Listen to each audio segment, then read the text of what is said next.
Lots going on right now. I sold my Tales from the Crypt game. I'm buying another game, which I'm not going to tell you what that is yet. Got to build suspense, make the listeners want more, or whatever. But more importantly, one of my favorite people in pinball, Mr. Steve Bowden, is joining us tonight on episode 144 of Coast2Coast Pinball. Let's go.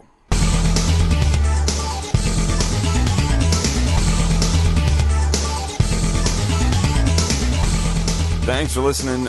Welcome to Coast2Coast Pinball. My name is Nate Shivers. This is a podcast commentary, man out of quarters. This is going to be my final of my feature-length type interviews leading up to the Papa World Pinball Championships next week in Pittsburgh, Pennsylvania. I've really enjoyed talking to some of the best pinball players in the world who have had great insight into tournament pinball and to Papa specifically. It's a little late here. And I've really enjoyed it. Had a lot of fun. I appreciate all those guys coming on to the show. And Steve Bowden from Fun with Bonus, currently ranked 12th in the world. All-around great ambassador of pinball. I welcome him onto the show here tonight on episode 144. I think you're going to really enjoy this. I encourage you to listen to the episode. Check out the subreddit that Steve has started for the Pinball Dictionary. Check out his website, which is funwithbonus.com. Like him on Facebook, follow him on Twitter. I have new t-shirts up on the website. We've got all sorts of fun stuff to talk about next episode, but right now, let me step aside and we will join up with Steve Bowden. Want to welcome to Coast2Coast Pinball tonight, Mr. Steve Bowden. How you doing, Steve? I'm doing great. It's great to be on the show. Great to have you. You've been on the show briefly, sort of like parking lot, mobile recorder, by the headlights of cars type of situation. But I'm glad to finally get you on the show, full on, doing this the right way. This is going to be great. Those other conversations were sort of like, war correspondents on the scene, exactly. reporting from battle, either, if I had just qualified or reporting on what's been happening. Well, you're good at it. This will be good. Yeah. Yeah, well, you're good at it. You're one of the smartest people I know in pinball. I can ask you just about anything, and you seem to have a take on it and a good opinion on it, so it's a lot of fun. Well, thank you very much for that. So you got to fake it till you make it. So yeah. You're living in New Jersey, correct? That's correct. So I'm calling you from California. So we really are coast to coast tonight. It's not just in name; it's in reality. That's right. Living up to the billing. That's right. Trying to. So for those of you who don't know who Steve is, Steve has a website called funwithbonus.com. Fantastic website that we'll dig into here in a little bit. Steve's ranked number 12 on the IFPA World Pinball Player Rankings charts right now. Congratulations. Is that your highest ranking so far? That is my highest ranking so far. And let me tell you, that surprised the heck out of me. I mean, before the new Whopper system, I was at, 19, I think? Well, they're calling that the Steve Bowden system. Actually. Well, I love it. Because I tell you, I fully expected to drop off the front page. No, up to 12. Because I didn't think that I had enough back-end points to cover everyone else's, and so I would drop. And so when I went on there and they said, okay, the new system's out, and I didn't see my name at 19th, so I went to the other pages. I went off the front page to see if I was there, and I wasn't there. So I said, well, wait a minute. So I went back to the front page and said, hey, how'd that happen? That's awesome. So, I mean, what ended up is that my other points sort of counted toward my main score, and so it helped me out. So that's going to be, that'll be good to keep me up in the front page just a little while longer. We're catching you at the pinnacle. If you start sliding, then, the calls are going to come less frequently, I'm afraid. Well, yeah, you're right. No, it's funny. Last year at Papa, watching you play, I said to somebody, gosh, look at that. He's great. And he goes, yeah, of course he is. I'm like, isn't he ranked like 20th or 19th? And he goes, doesn't matter what he's ranked. He's one of the best players in the world. Somebody was being all salty. So there you are. That's good to hear. But I mean, as you can tell by that post-game interview last year, that was my first time qualifying in A. After so much fighting, that was the entry that got me in finally after years of trying. And the reason is because of consistency. I had not had 5 good games in a row at Papa ever. I've done 3 easily. I've done 4 3 times. with some gross failures on the other two. And then there was that magical one that happened where I walked up to Spider-Man and I said, okay, Spider-Man, you're my favorite game. I have to learn to do the post catch right now. I can't do it. I have to learn it. Let's go. And then 300 million later, I finally got it done. So sometimes you just have to ad lib and hope it works out. And it did. So that's why I was so happy. So we chatted in the parking lot. This is what was that, October? I guess that would have been Papa 17. What was that? Papa 17, late August? Late August, maybe? Yeah. August. It was August, week of August 17th. Right. So we chatted after you qualified. Did you sleep that night? Oh, I did. Oh, yeah, I definitely slept. I had no problem with that. I had no problem with that. It's just that I was definitely happy to get in, and I was just saying, okay, I'm in now. It's kind of house money. Let's go. I've got no pressure. And so it was sort of like, the reason why I kept competing in A, even though I hadn't qualified, is because, and if you're in A, you're playing against the best players in the world. So you're kind of, I don't know if it's the saying is playing with house money, is that, if you don't qualify, well, you're playing with the best players in the world. There are 24 people who are playing just as good as you. So if you don't qualify, it's not like the worst thing ever. But say if I were to play in B and not qualify, I mean, come on. I have to qualify in B. Otherwise they'd be phone calls. Absolutely. Right? Which is the reason why, even though in my first Papa, I basically played in B because that's where all my friends were. I had no idea. And so once I played B and qualified with not much effort, but again, got eliminated pretty quickly because I didn't know about playfield validation at that point. And we can get into that. But any further years after that, I played in A because I figured, why not? There's no pressure. Just do it. It's funny when I look at your IFPA page, you play a large amount of competitive pinball. You're very active in the New York City area, New Jersey leagues and tournament scene. So you are what I would call, a fairly experienced competitive pinball player. Do you still get nerves when you get into these big tournaments like that? Occasionally, very occasionally, I do sometimes catch myself getting, I guess it's not nerves, it's more adrenaline. I guess you get that feeling. So I don't get nervous. I don't have handshaking anymore. But I do get the adrenaline going. But a lot of the times I'm just going to tournaments because that's where my friends are. And there happen to be Whopper points there. So, so that's kind of what happens. I mean, sure, I'm going to New York because that's where the tournaments are. At least that's where, they're starting to really pick up in New York. So I am willing to brave the concrete jungle of Manhattan or Brooklyn and cross a few bridges because that's what I got to do. So it's fine with me. Definitely. So let's take it all the way back. How did you find pinball? What was your story to getting to physical pinball? Wow, I mean, how far back you want to go? All the way. My first game. Yeah, your first game. My very first game, which I do not know how old I was, but I know where it was, but I'm not sure which game it was. I mean, it gets fuzzy. I know that my first game was either Space Shuttle, Space Station, or Pinbot. It was one of those three. It was at the Union Flea Market in Union, New Jersey, and I can't remember which game it was.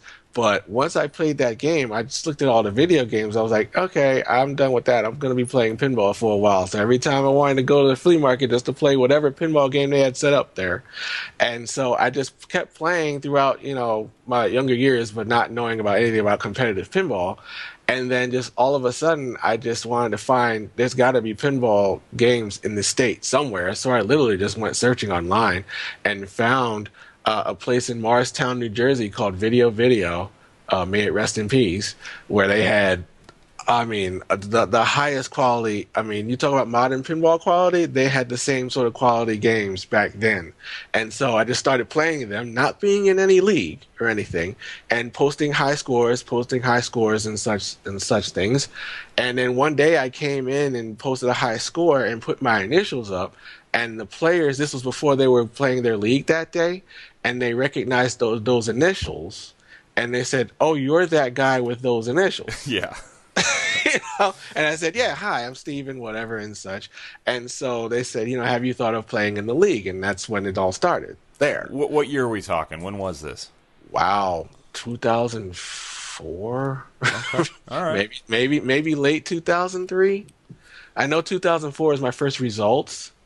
So it had to have been before that, because I remember, Yeah, definitely before that. So it probably late 2003, maybe early 2004, when I officially started competitively. When did you first like leave your home area to go play pinball? Because I think that's a big step for a lot of people. Like, I'm actually going to take a trip to go play pinball in another state or area or whatever you want to say. If well, what do you count as? I mean, because the tri-state area doesn't really count, I guess. I mean, because Pennsylvania, as far as Allentown, really, Allentown? Okay. Allentown is away from home, but not really. The first one that would be away from home would be Fairfax. That's when I found John's place in Fairfax, and saw how big the competition was there, and so. But yeah, as far as my first visit out of state, it would have been Pennsylvania for the Allentown tournaments that were being built there, by Brian Smith, National Pinball League. Big respect to him. He was doing it back in the day, Yep. and so that's when I really got it started and really started competing and participating in the Whopper system. Where did your website, Fun with Bonus, kind of start from? When did you bring that to the fold? What was your idea there? What was the birth of funwithbonus.com? Well, after I started competing for a while, I'm not sure the exact date when it started, but go to the Wayback Machine and find that. But again, I was in the video games. I originally had a site called SonicMario.com, which you understand there's Sonic the Hedgehog and Super Mario. Yeah. So I just figured, okay, what would be a good name to have for me to post a website about stuff? So I registered that. And so, but part of that little part of that site was a pinball section where I would talk a little bit about, the pinball games I was playing. And a very small part of that was where, even back then, was where I tried to build a very rudimentary section of the pinball dictionary, but I didn't know what I was calling it. What I was wondering is, I saw this competitive pinball happening, and I noticed that, as far as competitive poker was getting really big, and they were having all this jargon that I was learning. Like, there's no reason why I know what a big slick is, because of competitive poker. Yeah. So I figured, okay, I'm into pinball. Pinball can be as big as poker, I think. So how can we get people into pinball? If we teach people the jargon of it, maybe that will help them to get into it and break that little barrier that helped them understand the game. So I literally started searching on RGP for people what they were talking about the game and the terms they were using, and that was the first time I actually thought of having a dictionary-ish, sort of like the Urban Dictionary, but with pinball. Yeah. And so, no one knew who I was, and no one probably even saw the site. It probably wasn't even searchable on Google at that point. But, and so that's kind of where it started. And a lot of those, words are sort of there, like the words that have the people's names attached to them, like the Lyman and the Newsom and the McEwen, Yeah. Those original terms sort of I kept from there because I literally found them from an old RGP post, and I'm sad to say I couldn't find it. I tried to find that original post where people were talking about, naming moves after people, and what this is called and what this is called when you do this move, and so that's how I really started getting into building funwithbonus.com, as when I finally decided I need to register a name that's just pinball. Because at that point I was getting away from video games and concentrating on pinball. I'm still playing video games, of course, but pinball was so much more interesting to me, so that I found out I was concentrating on that. So I said, okay, I have to register a name that's pinball related. And so, I just thinking about what should I register, and so the word "fun with bonus" came to me when I was reading about what is it called when you get your bonus and the game does all these nice sound effects and has fun with what you're getting. Instead of just giving you the million points, it says, oh, you got these multipliers and then you got this bonus and you count it up and then there it is. And so when I read the story of the term fun with bonus about how it's created at Williams and such things, so I said, hey, that's a nice name. So I just registered it and it was available and I got it. And then of course about 2 days later, I started thinking, I wonder if it's a tactical error not to have the word pinball in your pinball site. Well, right? Because if you look on pinball, if you look on poker sites, it's party poker or full tilt poker or blah blah blah poker or whatever it is, poker.com or Brunson poker, whatever it is. It has what you're doing in the name, and so I don't. so that may be as far as building a brand, I just put myself in hard mode right there. I prefer to think of it as you took the more insider approach to it. You're not going to get the casuals. People are going to kind of have to find you, looking for you, or know what the name means. True. And I appreciate that. Your street cred level is higher, I think. Looking at what that is, fun with bonus is a pinball term, but it describes things that video games do all the time. If you have a fighting game, and in the fighting game you do all these combos, and then you get bonus points at the end, it's doing the same thing. If you have a shooting game where you're shooting and you get all these medals and things and combos and different rewards, and then the multiplier happens and then it scrolls your score up and then it gives you the bonus. It's the same thing. It's just may not be called that. But it's funny because you're sort of like playing a nice thing about the bad thing. Your ball just ended, but hey, we're gonna have fun with the bonus here. Right? Hey, here's what you got. Play some more because we gave you some nice sound effects and you like the way it sounds. Which is the reason why slot machines are so successful. Yeah, you brought up the pinball dictionary, and you've recently moved it to a subreddit, which can be found on Reddit at I guess it's /r/pinball dictionary. Right. Pretty easy to find, and I'm just browsing through it, and I like I don't use that one on the show. Hold on, I'm looking for the PG. What's a Kenny? Okay, now let me go to the Kenny. Yeah, Kenny was suggested. I hope I have the names of people who suggested them because I want to make sure and give them credit. A lot of these terms came from people who were suggesting them, and I just didn't have time to post them. So I needed to find a way to get them out there so I'm not taking control of all these good suggestions. Reddit will be great for that. Right, so I'm hoping that this will be good for us to, really keep this active. But Kenny was suggested by Ken Kulik via a Tumblr post to my Tumblr, which is Fun with Bonus on Tumblr. And so he said that Kenny was a Lazarus ball that happens while the ball saver is still on. So it wouldn't have mattered anyway, even if it died. That's great. That's brilliant. Because Kenny dies and he comes back anyway because it doesn't matter. That's brilliant. That's excellent. Yes. And the only reason why it's not inducted is because I haven't had time to induct it yet. So I'm wondering, one of the things I'm wondering with this Reddit is I'm wondering how many upvotes each new word is going to get. Because literally, like the first 45 terms I put up there were from the backlog. People suggested things for years, and I just hadn't posted it. So now they're all out there, except for a few. I'm still posting some up that I haven't really gotten up there yet. So I'm just kind of wondering, how many upvotes they can get. What's going to be the discussion, some debates on terms. We had a popular term show up, from. Was it from Dead Flip Podcast, the Everybody Out of the Pool, right? That one shot to the top. Yes, it did. Right? But, there are different versions of that. Like, for example, the simultaneous event. That's what it is. They're basically the same sort of terms. Or like the McDonald's, the Golden Arches could be sort of a version of Everybody Out of the Pool. Right. It's a different multi-ball. Right, it's a different type of that. And the only difference with the Everybody Out of the Pool one is that Everybody Out of the Pool refers to the movie, I think it was the movie Caddyshack, It's Caddyshack with the candy bar that doesn't look like a candy bar. Right, there's a moment where you do a candy bar move. Whatever it is on the pinball game, you did something, and then after that, all the balls decide to leave. Exactly. So it's not just the simultaneous event, it has that extra added element of you did something to cause havoc. Okay, I tell you, one of my favorites on here because it's such an interesting term, and it's actually the number 50 post on the Reddit right now. It's Crank It Down. Oh yeah, and the reason why it's number 50 because it's the first one I put.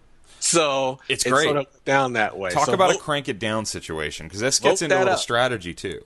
Yeah, vote that up, everybody. Let's get that up higher. Yeah, Crank It Down was suggested to me by Adam McKinney, and it was discussed for a while, and it was just about to be inducted anyway. But basically, Crank It Down is a reference to Metallica's Crank It Up, mode, where in Crank It Up, you have a choice between 4 songs, 4, we assume, high point modes, or you can take the point option, which it starts out at 5 million. So cranking it down would be, instead of taking a risk to get more points, would be just to take the 5 million option, and that's it. It's sort of like, a let's make a deal choice where you can choose the guaranteed money here or play for a chance to win more money or the car. You choose to take the safe route. How often do you actually have that come up in tournament play where you have a choice and you know that there's like a multi-ball or a hurry up or a whatever it might be, a bonus with the spinner, where you say, nope, I'm just going to take these points they're going to give me? Oh, it's happened for me to win games. Especially, I've done it on Jackpot a couple of times. Yeah. When you're trying to, you have double or nothing, right?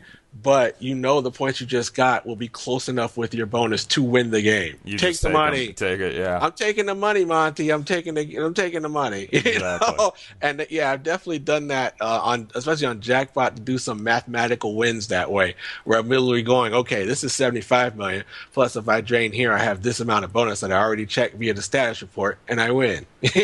So definitely that's come up. Excellent. Well, I want everyone listening to the show to check out the subreddit. If you're not on Reddit, welcome to the internet, and and then find the Pinball Dictionary on Reddit and read those, upvote the ones you like, contribute when something cool comes up, because it's a really cool project. Exactly. So what I want to do is I'm sort of trying to use this Reddit as the nominations area, and use the pinballdictionary.org main site as the Hall of Fame, so that I still retain some small part of editorial control. But if an entry gets a huge amount of support, like everybody out of the pool did, in like one day, it went to 10 upvotes. I mean, obviously, with big respect to the Dead Flip guys anyway, with what they're doing, that's where it came from. So it will get a separate post on the main funwithbonus.com site and become a official part of the unofficial dictionary. If you know what I mean. Perfect. If you can call it that. So, let's say you started playing competitive pinball around 04, 05, somewhere in that range. Mm-hmm. Fun with Bonus, according to the Wayback Machine, looks like 2007, maybe late 2007. Mm-hmm. What's it been like watching the, quote, resurgence of pinball for you? Oh, I am loving the amount of news that's coming out on pinball, because I didn't think that would happen, for it to be so much news on pinball nearly every day, so that it can, maybe not compete with video gaming sites, but definitely hold its own. I mean, just the activity. I'm loving the fact that it's picked up even recently, but even back then, with just news of, new games coming out, debates on older games, to talk about the rating system, more publicity for the rating system, which is what the mainstream media uses. When they get features on people, they say, player X, who is ranked number whatever in the world, that's Absolutely. Used to get people in to understand, okay, this player is important in this sphere of influence of whatever they're talking about. So if anything, that's a great thing of what the Whopper system does. It provides a point of reference for the outside world to understand what we're talking about as far as competitive pinball. But yeah, it's been great to notice that the slow and steady and strong resurgence of pinball over the years, even back then. And I had the site back then in 2007. Wow, I didn't realize it was that long ago. But I didn't really start posting consistently until it was July 1st, 2012, when I decided I'm going to try and post every day about pinball something. I made that decision because I think I had the site up for a while, and then it was something where I had to lose the database or something that I couldn't get it converted. And so I just decided, okay, if I'm going to start over, I'm going to dedicate myself to at least try to, whether it's raising my SEO on Google, whatever it is, Sure. just to get it out there so that, we have, I can add my little voice to the scene of pinball and just raise the publicity of its resurgence and get it out there. So I've been posting every day since then. about something, whether it's about, a news event or a random video that's cool, or sometimes the dictionaries bailed me out, when I've had to go to a tournament and I had no internet. So, Yeah, absolutely. right. So, yeah, I'm just so pleased at what's been happening with pinball, and it's not stopping. I mean, this just by, someone who's listened to your podcast over the last few weeks will know that it's not stopping. It does seem to be in a healthy spot right now. Absolutely. I like it. And what was your first experience? As we're about a week away from Papa, I think we're actually a week from now. You and I are going to be either thrilled, right, not thrilled, or some combination of both. I'm thinking one of us will be thrilled, one of us will be happy to have been there. Right. I think we know which way that'll go. Well, I'll be happy anyway. I don't know about you. No, I'll be happy to be there. But right. My expectations are what we called tempered. we temper my expectations when we go to these big tournaments. What was your first Papa experience? When did you first get out there? That was Papa 8. Papa 8, 2005. Yeah, that was really, because when I started in 2004 and I was really getting into, looking at the tournaments in the area, and then, all of a sudden people in our league were talking about Papa. You going to Papa? What is Papa? Where am I going? I'm going to Papa 8. Okay. And so that's when we're discussing with my friends and saying, okay, what division do we play in? I mean, did we play in A, B? What did we do? And so we all just decided to play in B. So that's where I ended up. I mean, I'm looking at A and I'm seeing the names over there. Some names that I know that are written on the game's apron. Yeah, exactly. And I'm thinking, I don't think I belong over there.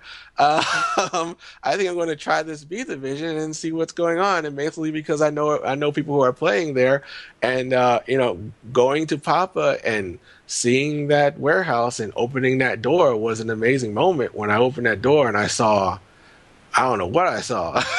All these pinball games in rows and rows and rows, and an official looking desk where you register, and it's amazing, and people are there, and it's noise, and it's fantastic.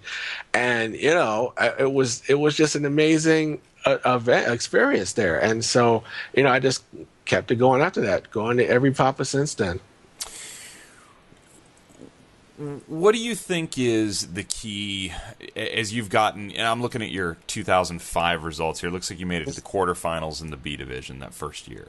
Right, yep, as I said, yep, I was able to qualify pretty easily there. Not too easily, but easy enough where I decided I probably should play in A next time. Sure. But I didn't advance because I didn't play Sopranos very smartly. I'll always remember that. Sopranos, gotcha. Yeah, Sopranos, you're supposed to be careful with the lock target so that you can just get to multi-ball without being validated at all. And so I didn't know that. That's an interesting year because the person who won the B division that year was Helena Walter. Oh yeah, she was fantastic player. She was the 14th place qualifier, came through to win the B division. Oh, absolutely. I mean, she regularly gets $200 million on Lord of the Rings. So every time I'm watching her play. So hope I see her at Papa this year. But like I said, when I basically bombed out of the quarters, I thought, well, okay, I know you're nearly not supposed to move up until you get top 4, but I really want to see what A is, because B seemed pretty tough, and I'm not going to be able to play these games this tough on route because you can't set them that tough because it gets frustrating for people who are not enthusiasts like me. So I want to see what A is, and so Papa 9, I saw what A was and just never looked back after that. I know we're like 9 years later, but what was that change like going from B to A? What was that experience like? Well, as far as playing the games themselves, it didn't seem that much different. I guess I began to notice the difference it makes when you move posts up and take them out, and how much more accurate you have to be. Because the rules don't change. You may make the rules harder. Like you may change. You may change how a game progression goes based on the difficulty, but it does definitely change when you take the post out of a game, or you put lightning flippers on Attack from Mars, or put lightning flippers on Spider-Man and take the side post out. So because you kind of have to do that, because A Division, you put in a couple of A players on Spider-Man, and they'll be there for 2 hours. Absolutely. So you kind of have to do those sorts of things. So that's kind of what the transition is. It's just seeing how tough the games can play if you set them that way. Again, not saying tough meaning unfair. They're definitely fair. Because if you miss your shot, you pay like you're supposed to pay. You pay the penalty, and then can you recover? So that's really part of the transition I had to make. But I mean, I guess I got addicted to playing games that hard. So I wanted to see if I could get good at playing these games that were set this difficult, and seeing how good I really was.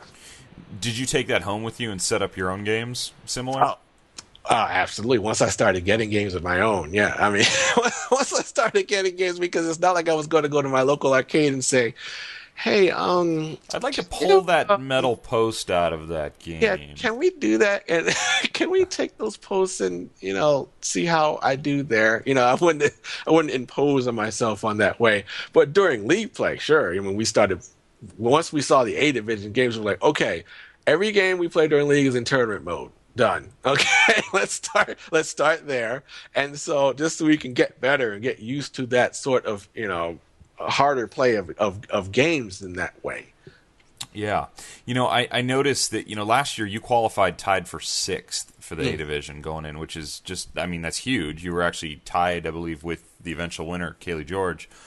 The year before, I think you ended up where you would have qualified had it been the expanded field that we saw start in 2014. Isn't that right? That's right. I mean, that's kind of where I was hanging out for the past few years. That would be, 25th, 21st, 22nd, 20 whatever, because what would happen was I would get either that 3 straight good games or that 4 straight okay games, which would put me, say, 12th on Saturday morning, and then just watch that bleed away and bleed away and bleed away to my eventual finish of 20 something, So that's kind of where I would be hanging out in A, just trying to find that one entry that would get me in. And so last year I finally got it after, figuring out what I had to do, literally standing there, on games and saying, okay, I have to learn how to do this move now. I can't do it, but I have to know how to do it now. So try it. You might as well. Yeah. What do you think it would be like to win Papa? Wow, to win Papa and to win it, have your name up on a banner. To win, that's the thing. That's exactly what I was going to say. To get that banner, to win in that building, with that level of competition, I can't even. I don't want to say I can't even imagine it, because I can imagine it, but I wouldn't know what to compare it to. It would, it would be amazing. It would be, I guess qualifying in A was vindication for me, but winning that, I don't know what it would. I don't know what I would do. That would just be an amazing feeling. I wouldn't even know what to compare it to, really. I mean, anybody who says that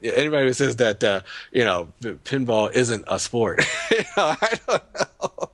I mean, it certainly feels like it when you're standing there, and even disregarding the cameras and everything. But it certainly feels like it when you're standing there and you have to make those shots and react correctly, and But so, what discussion of whether or not pinball? I don't know if you want to get into this part. Absolutely.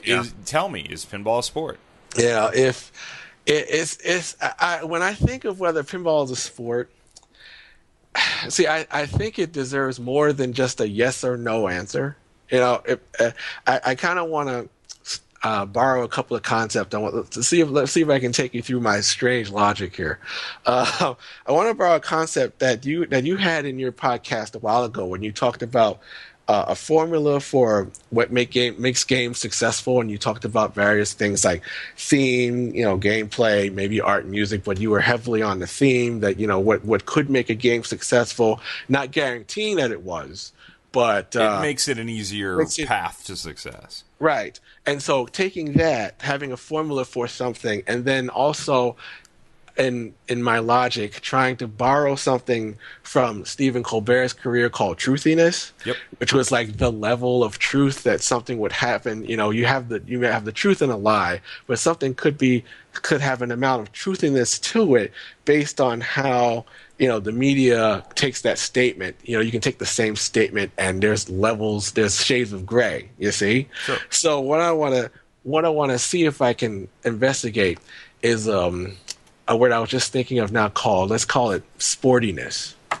Okay? No, I totally see where you're going. I like it. Right? So let's say if you're comparing events, okay? Just an event I'm thinking of right now. Replay effects, right? The craziest event that's probably ever going to happen. That's going to be a $100,000 pinball tournament. Okay? So money isn't everything, but it helps. So, the amount of money in an event contributes toward the sportiness of it. I mean, if you're comparing that to, say, a tournament with that $200 on the line, you know, sure, you can argue that the $100,000 tournament is sportier than the $200 bar tournament. You see? Yeah. So, I mean, if we were to ever have the ultimate dream, if we were ever to have a pinball tournament where we could say this is $1 million pinball, I mean, right? If we could ever have that, it would be very much more difficult for people to not say it was a sport, no matter what it was. You know, that's one aspect. That's just one aspect of the formula that could contribute to the sportiness of an event. One could be the skill level. Like, let's say if you have the top 50 players in the world at an event versus, say, if you and I went down to the local pub and competed on something. Sure. You know, it's still pinball, right? But the event where the top players has more sportiness to it than an event at the local bar. And I think I could draw a pretty good correlation there to golf. Exactly. You know, you and I can go hit balls around a course, and I may take it as serious as I can take it in the moment. And there's a set skill, but when you gather the best players, you do have everything gets heightened. Every little minutia of every movement takes on a greater meaning in that moment, in that event. Exactly. It just matters so much. It seems like it matters so much more than that. I mean, it's just another example, I think, which could contribute to it is, say, the popularity of the event, whatever it would be. You know, say the popularity of I'm going to say sport just to use it, of a sport such as NASCAR versus a sport of pinball. NASCAR is sportier than pinball because many more people watch it.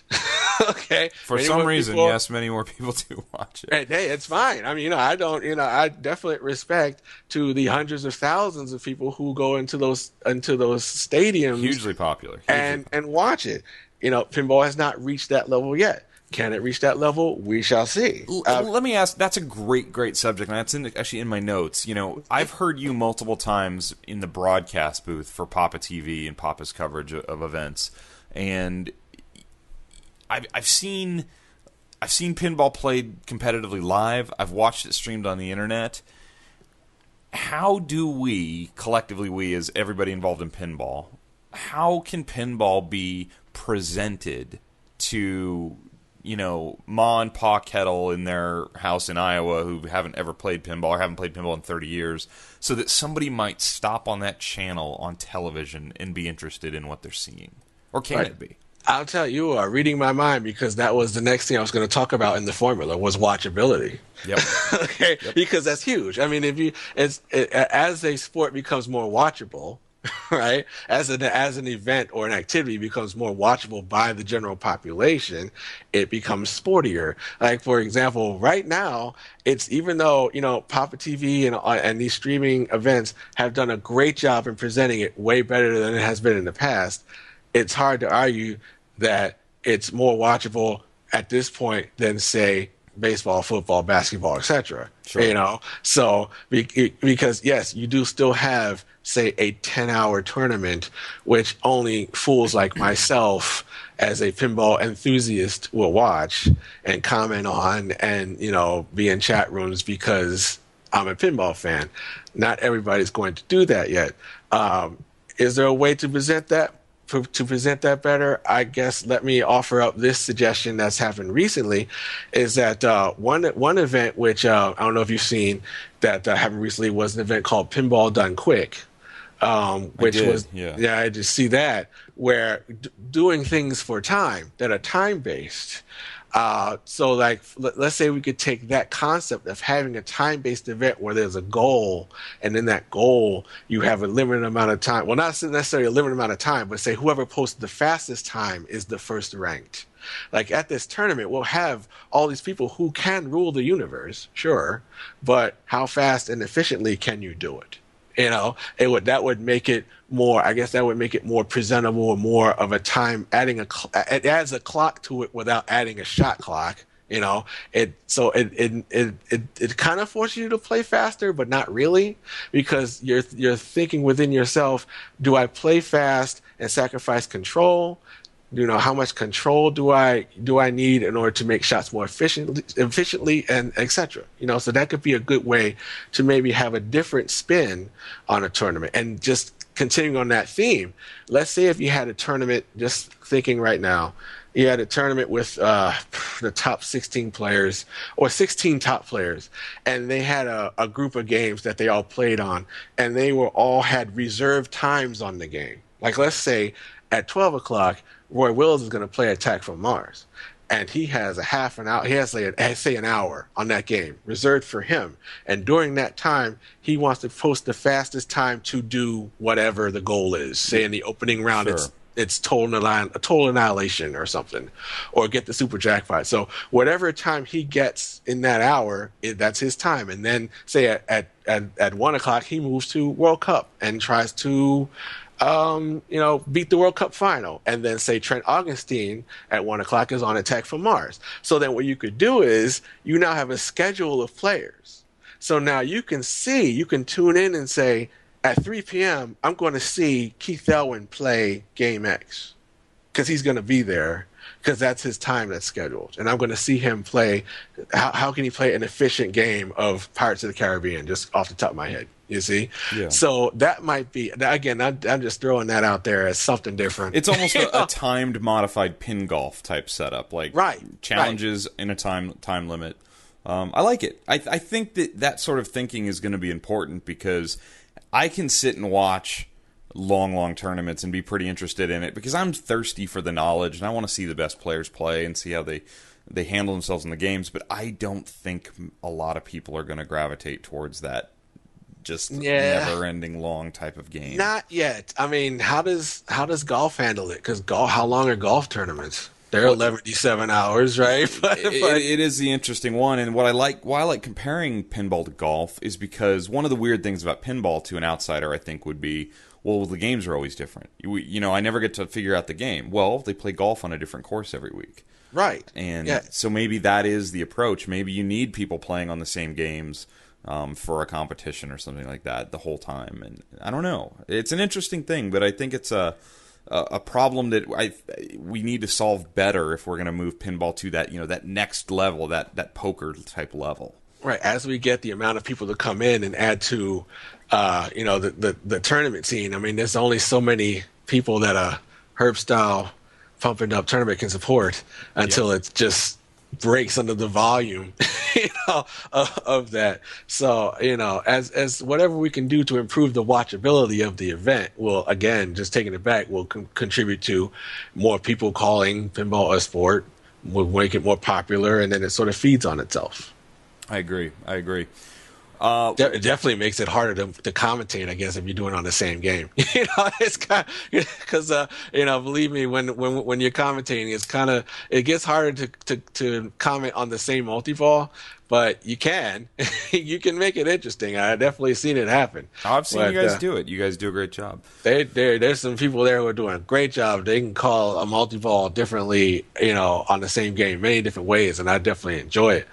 But it definitely gets more difficult if you're playing the same game all the time. But I mean, it's just something to throw out there. And we need ideas because I guess we can say it's a good problem to have because as more people come in, that's always a good problem to have more people. We'll just have to figure out how to handle it.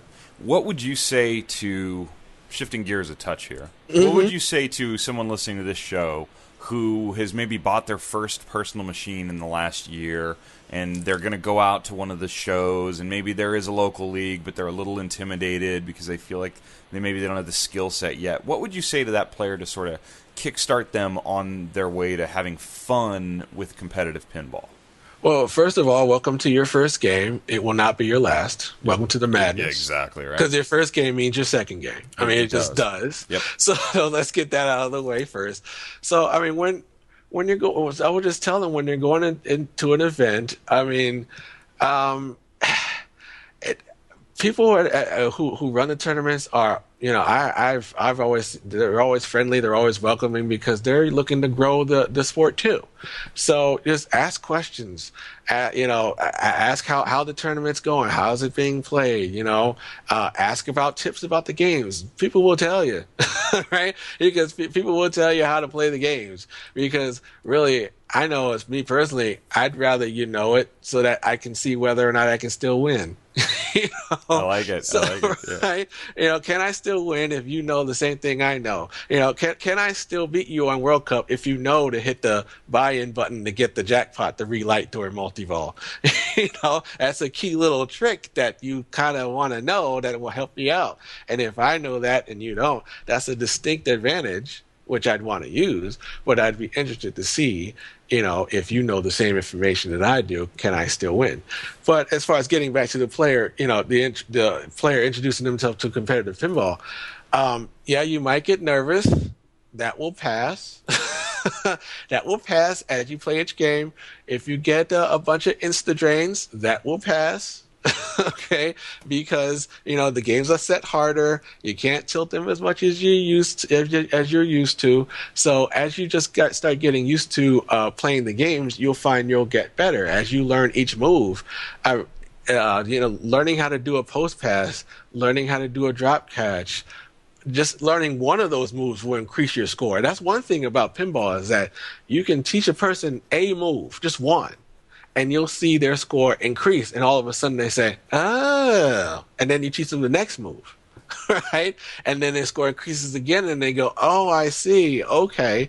And then you start getting into rule sets and things, and, then you'll start to see, they start to pass the first layer, and they go to the second layer of the game, and they see, oh, this game isn't just about the multi-ball. I really shouldn't be shooting Frankenstein all the time because he's pretty dangerous. I want to try these first, and then maybe bring them in, and then now you got them. Now they're hooked. Now they're in. Absolutely. now they're in because now once they start to see the complexity and how everything works together, and now they're saying, "Oh, that's how." Now I can do this too. And if I just keep working on this, and now they're doing the research, and now we have all these great outlets like the Papa Video series, like the tutorials, like the tournament level players, doing their own live streams, and now they're in. Now they're in the scene. Because now they like pinball because pinball is that likable. It just Absolutely. I believe that for sure. Yeah. So we got Papa next week, and I asked you before we came on when you were getting to town, and I fully expected you to tell me like Tuesday or something because you are qualified for the Papa Circuit Final right now. Right. But you can't go. I cannot go because of certain work responsibilities. You're a grown-up with a job. I know that life very well. Yeah, I've grown up with a job that requires me to be in a place on Wednesday. So, normally I would be there, Wednesday morning, bright and early, let's go. But, not this time. Today, this year, I'm going to have to go in Friday night and start qualifying like a beast, like a bad. Are you going to get some game time in Friday night? Yeah, I'm gonna drive from work to Papa on Friday night. Let's go. Wow, right? That's great. And then sleep on it, and then Saturday all day, let's go. See what happens. And then if I don't qualify, hey, maybe I'll get some time in the commentator's booth. You know how that is. Have you ever had this short of a chance at a Papa qualifying run? No, this is the first time. Usually when I go, I'm there at least Thursday afternoon. Yep. So yeah, this is going to be interesting. Interesting. So, glancing at the A Division bank, were there games now that I think we have a final list out? Did you see that bank, and what were your thoughts, like, as an overall group? Was this a good year for you, or kind of a tough year looking at the games? Do you not care? And were there any games that jumped out at you where you thought, okay, that's definitely one of my 5 games? Okay, well, I can go through my 5 that I'm looking at now. Like the first 5 I'm going to play. It's gonna be World Poker Tour because I love that game. I mean, the rule set on that, Keith Johnson's rules, amazing on that. Yep. a game that should get more respect as it is getting recently. So that's one. Cactus Canyon, I love playing that game. I think it's the only one they have at Papa. So if they haven't cleared the scores, my high score might still be on it, even though the reason why it's there is because it's set way differently out in the field. It's set at normal rather than being at the tournament where it'll be set at hard, with inclines and a stiff. But give me your quick strategy on that game, because I don't think a lot of people listening to this show probably know that game all that well. When you step up to Cactus Canyon, what are your goals there? Bonus X. That's what it does break down to that, because, as you're playing the game and making shots, you're building toward the bonus anyway, but there's only 2 top lanes for the bonus X, and very often you'll shoot it and go down one up lane and go down one top lane and go back up the other one. And, once you make decent progress, and even if you get a multi-ball on it, try and trap one ball and use the other ball to go to the top lanes and get more bonus X, unless there's an obvious jackpot shot to get. Like, of course, the regular multi-ball has the obvious jackpot shots to do. But, I just try to get bonus X just to get some game time on it, really. So excellent. Yeah, that's good stuff. You're one of the best I've ever met at being able to look at a game and tell me some tangible thing to go shoot for. I love that about you. And that's what I like, especially I like to do for new players, is try to give them something simple to go for. So once they see it, now I can add another thing. Because I used to be a high school teacher in my former life. So Yep. So they sort of you teach by scaffolding. You bring one thing in, and then you review that thing and bring in another thing, and you review that thing and bring in another thing. And so now they've learned all 3 things. And so that's how you sort of bring in a game with a complicated rule set, like say Lord of the Rings. You can get that game down. You just teach them simple concepts, and then once they get that, they don't forget it, and then you bring in the next thing and the next thing, and they learn from that. But continue with my top 5. I mean, Monster Bash is definitely one, because if that's the same Monster Bash that I got 600 million on in my first circuit final, I'm definitely picking that. Are you playing through all the modes on Monster Bash, or do you have certain ones that you feel score better? I'm trying to go for Monster Bash and Monsters of Rock. I'm trying to get Mosh Pit ready, right? Yep. And then while it's ready, don't shoot it. Try and bring as many monsters into the Mosh Pit as I can, right? So bring as many monsters in, especially Creature, because everybody forgets about Creature. It's sitting over on the far left. Yeah. And very often Creature is the one you don't get. It's the one you forget, so that you don't even have Monster Bash. But shoot the center spinner 6 times, get that Mosh Pit lit. While it's lit, it's sort of like you're acing a hole. It's like you have that. And so now, and if it happens to land in that hole by accident, okay, fine. You're starting Mosh Pit. But, try to bring in some other monsters and then put it in there. And so once you have that, now you have a huge score and you're on your way to Monsters of Rock. So that's basically how I play that. Is Monster Bash, in your opinion, on any level, too easy of a game? Not if you set it right. I mean, there's a Monster Bash in my local arcade that is set like a beast. Any mistake results in an immediate termination. So, I have people, I've mentioned the game on the show a few times as one of my games I would love to own someday, and people have written me, multiple people, and said, no, that game's way too easy for the home environment. Well, if you play it enough, it can get easy. I mean, the objectives are clear. The software is fantastic. It's you start your monsters, start your multi-ball, risk reward is there. So, I guess it's as easy as if you want to make it. I mean, because Monster Bash has some hard goals to try. Like, try to get all 6 monsters at once. Yeah. You want to make Monster Bash hard? Try that. Yeah, there you go. So it's all in how you play it. I mean, you can make a game easier, or you can make a game more boring if you're trying to repeat a shot. Like Spider-Man, my favorite game ever. I can make that boring if I want to just keep shooting Doc Ock free throws all the time. Yeah. But what if I want to go for superhero, or if I want to, try and stack multi-balls, or maybe I want to purposely not stack multi-balls? There are different ways to play it that you can, try to help a game become more interesting to you if it's somehow become boring, which I don't see how. But you can do it. So what was that? 3 that I have? Yeah, we got World Poker Tour, Cactus Canyon, Monster Bash. Monster Bash. Okay, so 2 more I gotta play. I gotta play Mustang, even though it's a wild card. Try and go for at least Gear 4 on the first go around, and then go for Gear 5 on the second go around, and then go for Gear 6. I don't try and go straight for Gear 6. That's too big of a risk for me. It is too big of a risk, you think? Yeah, for me it is, right? Because I don't have as much recovery skills to risk Gear 6. I can try Gear 4, get a decent score, then go forward to Gear 5. Now I'm doing really well, and if I can get to Gear 6 on the third time through, then I'm okay. And then I guess the 5th one will be Space Station. Interesting. Really. Interesting. Yep. Space Station because, I guess his preference because I do like that game, but it becomes process of elimination from the other games. I guess Creature, well, not Creature, nah. And CSI, they fixed the good thing. They fixed the validation on CSI, right? Because you've heard that the in lane is going to be tied to the out lane, so you can't plunge it and go through the in lane, drain it, plunge it, go through the in lane, drain it for 18 hours. Yeah, that's not good. We don't need that. That's going to be terrible. But I'm wondering if they are going to fix the playfield validation concepts with the centrifuge, because the centrifuge doesn't count either. So you can actually plunge, and as long as you don't hit anything but the centrifuge, you're not valid until you get the first centrifuge multi-ball. Because I've done that. So once you get the first centrifuge, you're valid. But I'm wondering if that's going to be the new strategy. And I guess now that I've said it, I think it might be. Yeah, you'll find out. You'll find out in a hurry. You'll probably know before you get there if that's what's going on.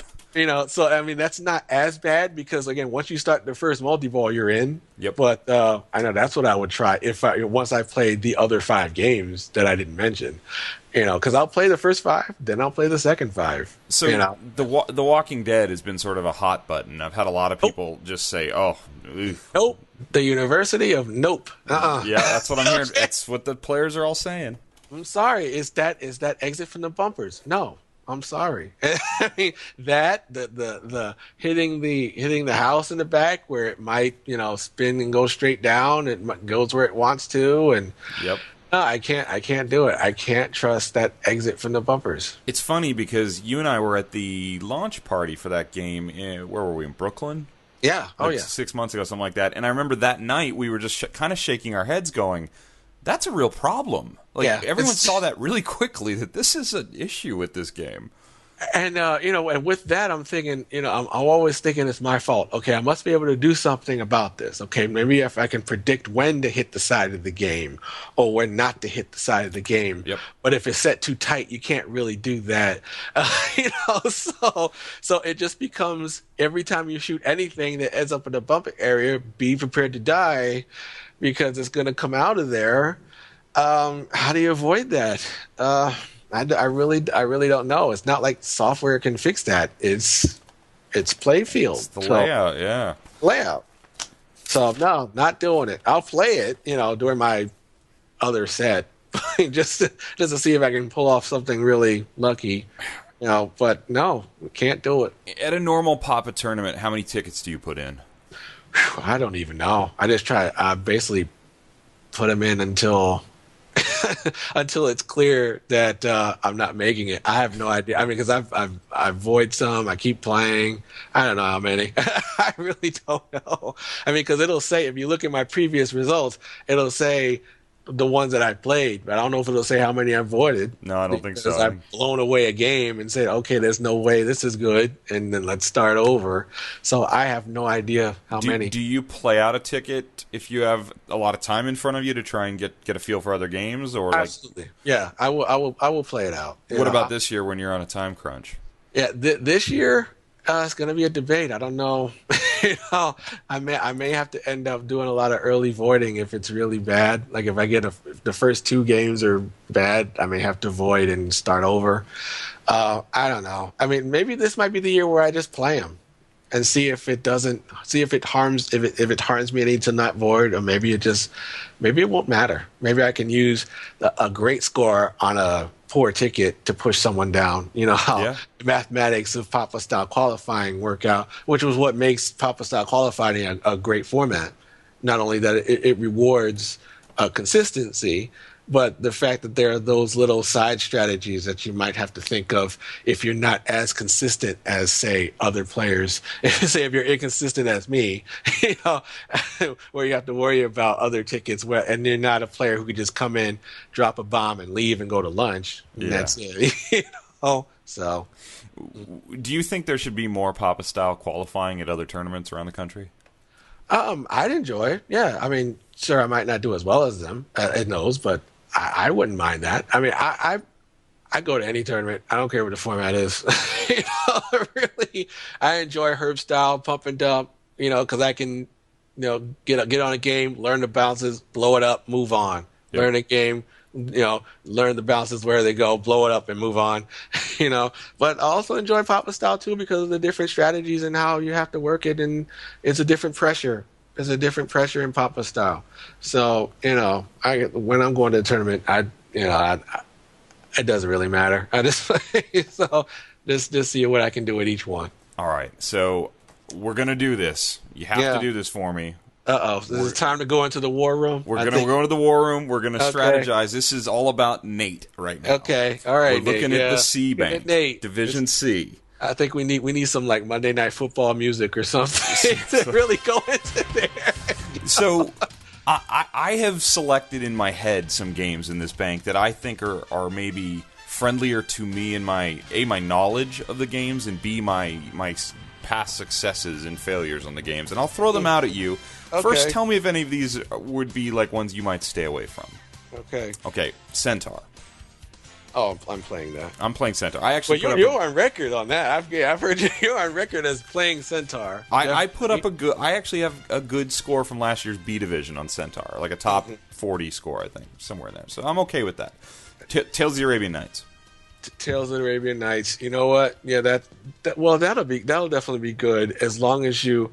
Well, have you tried to do the triple lamp scoring, and like when you have that choice between triple lamp and getting the jewels, choosing the triple lamp and just rocking the lamp for millions of points, and just get all the stars going. Yeah, just get it that way. Because when you have that choice, when you have the mission go, well, you have the mode going, and you have that choice between getting some jewels toward the wizard mode and then choosing some other feature.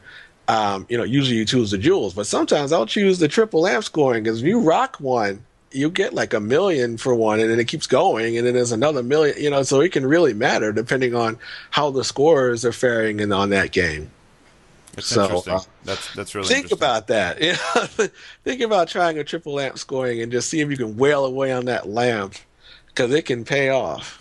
Certainly. Taxi. What about Taxi? Taxi, definitely think about, well, you got to learn where that skill shot is to get your passenger, right? Yep. Because get that passenger, because that should light Pinbot, and he's like the hardest one to get because he's sitting there over there on the side, and that bottom target on Pinbot is so difficult, it's so dangerous. So if you can plunge that and get Pinbot out of the way, then you have a head start. It's a big part of that game. And then, when you play that game, are you just jumping right into the multi-ball as quick as possible? Oh, quick, yeah, absolutely. Yeah, light my lot, give me another skill shot, because more skill shots, more points. More skill shots, more free points. Give me my multi-ball, start my multi-ball, try and get as many passengers as I can during the multi-ball, because you want to use multi-ball to get those Lola targets. Don't even shoot at those without a multi-ball, unless that's the last one before your jackpot. Yep. And even that's a maybe, because they're so dangerous. They're designed to drain you. So you think about it that way. But yeah, especially if you're on ball 3, the more multi-balls you get, the more locks you get. That means the more skill shots you get, the more chances you have to get that 100,000 times 3. Taxi was kind of a trick question because that one scares me to death. I'm hot and cold on Taxi. Those machines tend to play very differently too, and I don't know that I've ever played the Papa Taxi. Well, of course it'll be set tough, but I mean it's going to be all about can you plunge that skill shot, get those passengers out of the way, and I mean, well, one thing you can try. I don't know if you're going to think about this if you try and do left and right ramp combos, but I mean it's going to depend on how easy those left and right ramps are to shoot because they can be killers. They can definitely be killers, if you're trying to shoot for Santa's million and go left ramp, right ramp, left right ramp, and get the million. But all it takes is one halfway ramp and you're done. Brick and you die there. One definite brick. So yeah, definitely dangerous. But I mean, it's one I would play. I mean, What about 24? 24, you're playing, right? Yeah, I mean, actually, it's the one I've been able to practice the most. Absolutely, you're playing. Yeah, you're like I said, because you're on record on that. I listened to the show. So. You can't hold. Hey, man, you can't hold me to anything I say on this show. You're on record. Come on. But with 24, you've gotten to practice. You know what to do. I mean, what's a good score on 24? Well, it's going to depend. I mean, because if you can get, I mean, I can throw a number out there like 80 mil or 100 mil. Yep. I mean. But you're talking about C division, so is it going to be 100 mil? I would think so. Yeah, someone's going to. Because see, the thing with the sets is that someone might get 150 mil on a busted set. Yeah, that's true, and not know to void it. And not voided, right? Just say not voided, so it's still sitting there. So you still have to get that score in order to do reasonably well in it.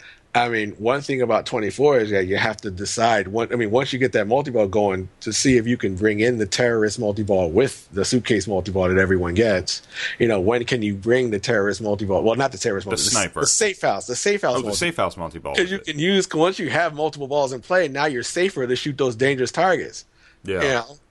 Right? Now you're bringing safe house in with it, not sniper. No, well, because safe house is easier for me to start. I don't know about you, because sniper, that shot is barely the size of the ball. It's like Shadow. That sniper shot is really tough unless you can backhand it like Shadow, which I guess we'll get to. Well, I mean, and honestly, Shadow is my next game. That is my last. That's my fifth pick, and that's because I'm fairly good at getting to multi-balls on Shadow. Right. Now, that's very game dependent, and I hate to even say that out loud because I have played Shadows that are just brutal before. But my problem with Shadow, I don't hit the jackpot shot very well. Right. Okay. Well, one thing about Shadow is that, unfortunately, you have to get good at that inner loop, because not even the inner loop, if you can do the two-way combo, right? If you can do the left orbit inner loop, because sometimes it's easier to hit that inner loop from the left orbit shot. It just sort of glides into it. Yeah. And since the value of that combo keeps going up throughout the game, right, it doesn't go back down with every ball. It starts at 10 million and it goes up every time you make it. So if you can just really abuse that combo, you can really do well in it just from doing that. Maybe I'm overthinking this here. I'm going to avoid Metallica, I think. Sparky, yeah. Is that why? Well, Sparky's dangerous, obviously, and you can't not play Sparky and really get anywhere on that game, I believe. And also, I feel like everybody knows how to play that game right now. Right. Well, yeah, and it's out there. Yeah, everybody knows how. Even though the rules are fantastically, complicated, but everyone knows how to really play that. Start your Sparky, get your guitar picks going, get your double scoring, crank it up, blow it up. I mean, that's basically the Cliff Notes version of the game. You make it sound so easy. Right? So yeah, everyone does know how to play that. But again, and Metallica is like Mustang for me. It's a huge wild card there. I mean, you could blow up Metallica for 200 million. Or Sparky could just decide to say, you know what? No, not today, and give you $5 million, and then you have to leave with a bus ticket. Yep. Go give Papa more money. So and the other three games in C that I have literally not given much thought to is Godzilla, just because I don't know it at all. Right. X-Men LE.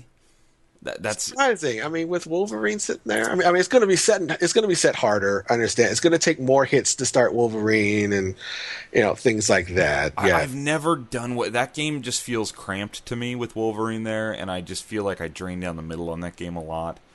I don't know. And I may be wrong. I may get there and feel okay on it. And then the nemesis of my life is NBA Fast Break. Right. Yeah, I've heard. Yeah, you don't even like the way that game sounds. I don't know the way right? it sounds, looks. I don't like the gimmicky scoring. I don't like anything about it. So yeah, so we're just nixing that entirely. That's out completely. And we're assuming that Surf and Safari is also nixed out. So I got a story about Surf and Safari. Okay. I went and played it today because there's actually one of those on location, believe it or not, in San Diego. And it's that feel of those weird Gottlieb flippers. Super wide ramps. I mean, the ramps are just wide open for you. I don't know. I actually felt okay on that. I don't know what a good score is on that. I was, in the 15 to 20 million range with not trying super hard. Mm-hmm. Yeah, if you can crack the 40s, 40s, if you can complete the card, if you can complete the entire card once, you're doing well. Okay. So yeah, those shots are definitely wide. They're definitely in those, hit me, I dare you sort of size. So you wonder why you miss them sometimes. But I'm figuring Surf and Safari will be part of your set before the day is over. You're thinking that? I like it. That's good. I appreciate that. I know it was part of mine. I mean, when Surf and Safari, I think was it in A last year? It was, yeah. And I wasn't thinking of playing that game. And I mean, it wasn't part of my qualifying set, but I warmed up to it real quickly. Once I figured out what the center board meant and how it, worked together and the two multi-balls and the features, like, oh, okay, this is actually pretty fun. Okay. And so I enjoyed it today. I was having to, watch Teresa get really mad at a Tron Pro right next to it. So a little distracting at times, but that's okay. Oh, Tron. Oh, yes. I love Tron. I love calling Tron, just like, commentary. Yeah, I bet. I love Tron. Well, I am hoping we don't see much of you in the commentary booth on Sunday. That is my personal hope. I hope that you're deep into the Papa tournament, and we're going to wish you the best of luck at Papa 18. Is there anything else we could plug for you, go over for you? Want to say to the Coast to Coast Pinball friendly listeners out there? Oh, well, just I can give the obligatory plugs. You know me, I'm Fun with Bonus everywhere that's socially media. Twitter, Fun with Bonus on Tumblr, Fun with Bonus on Facebook. So that's where I am. You pimped the new Pinball Dictionary, which was cool. Awesome of you. Thank you very much. Absolutely, yeah. And I'm just looking forward to have fun at Papa. Trying to give respect and recognition to all the people who are bringing pinball out there. That's kind of the goal of my site. Whether it's promoting Coast to Coast Pinball or Papa shows or the various other podcasts that are coming out, just to show the consistent and constant resurgence of the game as it gains popularity. And I'm just enjoying every minute of the pinball scene right now. It's so awesome, and I just thank you so much for having me on your show. This is awesome. We should have done it earlier, and in fact, you'll be at Replay FX, of course. Yeah. Oh, definitely. I am not missing that. All right. Well, let's make it a date right now. Whatever date is today, March 7th. Let's say before we get to Replay FX, we do this again. We get back on. We talk more about pinball and tournaments, and we'll pump up Replay FX before then. Oh, anytime. Absolutely. Awesome. Well, Steve, I really appreciate it. Best of luck next week, and we'll talk to you again real soon. All right. Thanks for having me on your show. That was a lot of fun. Really enjoyed finally having Steve come on the show and spend some time with us on Coast to Coast Pinball. Great insight into games. If you ever see Steve at a tournament and you're staring at a game that you have to play, you don't have a strategy or know what to do, introduce yourself, say hello. He'll probably give you some great advice. He's done that for me, and I really appreciate him coming on the show here tonight. Getting all amped up and ready to head out to Papa. I watched the Papa crew do the qualifying final hour at the Louisville show tonight. Got to see Luigi play some pinball. If you don't know what I'm talking about, go check out their Twitch feed and find the qualifying night. Pretty fun stuff. So, lot of things happening. This show's ran way long, but new shirts are on the site if you're interested in that. Going to Papa, and hope to meet some listeners of the show out there. Thank you for listening. Thanks for Steve coming on the show. We'll see you again. Actually, we won't see you again. We'll talk to you again soon. Take care.